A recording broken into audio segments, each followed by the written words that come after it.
இப்போ 2 packet baby corn வாங்கியிருக்கேன். அத வந்து கொதிக்கிற தண்ணீல வந்து ஒரு 2 நிமிஷம் இல்லாட்டி 3 நிமிஷம் வேக வச்சிரலாம். இப்போ இதுக்கு தேவையான மேல் மாவு வந்து மைதா மாவு எடுத்திருக்கேன். அப்புறம் சோள மாவு, கொஞ்சமா மஞ்சள் தூள் எடுத்திருக்கேன். காரத்துக்கு தகுந்தபடி மிளகாய் தூள் எடுத்துக்கணும். அப்புறம் மிளகுத்தூள் 1/4 டேபிள் ஸ்பூன் எடுத்திருக்கேன்.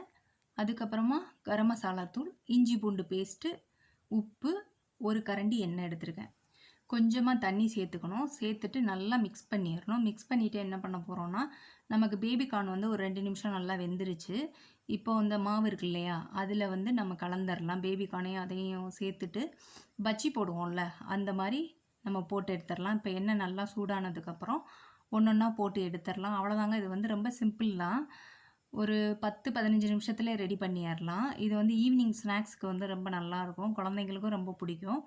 உங்களுக்கு பிடிச்சிருந்ததுன்னா நீங்களும் ட்ரை பண்ணி பாருங்க. லைக் பண்ணுங்க, ஷேர் பண்ணுங்க, சப்ஸ்கிரைப் பண்ணுங்க.